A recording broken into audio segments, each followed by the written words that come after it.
माहेरून 5 तोळे सोनं आणि 5 लाख रुपये आणावेत या मागणीसाठी विवाहितेचा छळ सुरू होता। शिवाय मुलगी झाल्यानं तिचा छळ वाढला। अखेर या छळाला कंटाळलेल्या अस्मिता काटकर या विवाहितेनं 12 जुलै रोजी गळफास घेऊन आत्महत्या केली। या प्रकरणी मृत अस्मिताच्या आई संगीता यांच्या तक्रारीवरून आज पती प्रतीकसिंह काटकर, सासू मनीषा काटकर, सासरे वीरेंद्रसिंह काटकर, नणंद ऋतुजा काटकर या चौघांना राजारामपुरी पोलिसांनी अटक केली। जग कुठेही गेलं तरी अजूनही आपल्या समाजात हुंडा प्रथा सुरू आहे, याचं हे दुर्दैवी उदाहरण आहे। जग 21व्या शतकात वाटचाल करत आहे। विज्ञानाची प्रचंड प्रगती झाली आहे, पण खोटा बडेजाव आणि रुबाब करण्याच्या नादामध्ये काही कुटुंब अजूनही हुंडा प्रथेमध्ये अडकून आहेत। माहेरून 5 तोळे सोनं आणि 5 लाख रुपये आणावेत या मागणीसाठी कोल्हापुरातील सायबर चौकातील काटकर कुटुंबियांनी सुनेला त्रास देण्यास सुरुवात केली। अशातच सून अस्मिता यांना मुलगी झाली आणि पुत्ररत्नाची अपेक्षा असलेल्या काटकर कुटुंबियांची नाराजी वाढली। त्यातून नवविवाहिता अस्मिता यांचा त्रास वाढला। त्यामुळे अस्मिता यांनी कोल्हापुरातील सायबर चौक इथल्या सासरवाडीतील घरातच पंख्याला ओढणीनं गळफास घेऊन आत्महत्या केली। या घटनेनंतर मयत अस्मिता यांचे आई वडील भाऊ संतप्त झाले। सातत्यानं पैशाची आणि दागिन्यांची मागणी करून आपल्या मुलीचा छळ करून तिला आत्महत्येस प्रवृत्त केल्याचा आरोप संगीता सरदेसाई आणि अजित सरदेसाई यांनी केला आहे। हुंडा बळी केलाय, मुलगी झाली म्हणून टॉर्चर केल्याने। परवा दिवशी शुक्रवारी पोरगी माझी बोलले, मम्मी 15 तारखेला बारसं घाल, ऑगस्टला 15 तारखेला म्हणून।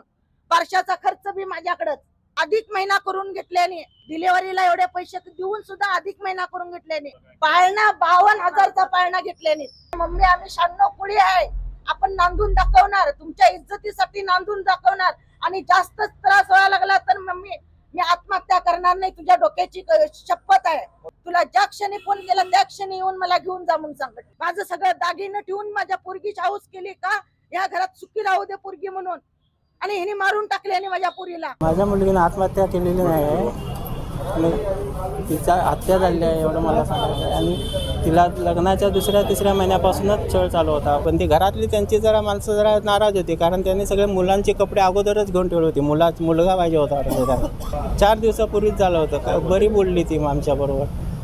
आता काय नाही, तुम्हाला माझ्या मुलगीचं आणि माझं भविष्य करायचं आहे, मला आणि काय नको, आणि मी काही वाईट वगैरे करणार नाही, तुम्ही काय काळजी करू नका, एवढं पण बोलली ती। त्यानंतर अस्मिताच्या माहेरच्या लोकांनी राजारामपुरी पोलीस ठाण्यात काटकर कुटुंबियांच्या विरोधात तक्रार दाखल केली। जानेवारी 2025 ते 12 जुलै 2026 या कालावधीत अस्मिता यांचा मानसिक आणि शारीरिक छळ झाला अशी तक्रार पोलिसात नोंद झाली आहे। माहिती घेतलेली आहे, वारंवार तिच्याकडून पैशाची मागणी केली जायची वेगवेगळ्या कारणासाठी, आणि काही पैसे दिले गेलेले आहेत, परंतु आणखी ती मागणी होत होती। त्याचबरोबर तिला मुलगी झालेली आहे आणि त्यांना मुलगा हवा होता, यासाठी देखील तिचा मानसिक छळ हा होत होता। आत्तापर्यंत त्यांनी साधारण 5 लाखापर्यंत रक्कम त्यांना दिलेली आहे, मुलीच्या माहेरकडच्यांनी, मुलीच्या सासरकडच्यांनी। आणखी आता मुलाच्या जे बाळ जन्मलेलं आहे त्याच्या बारशाचा आणि काही कार्यक्रमांचा खर्च म्हणून ते आणखी पैसे मागवतात।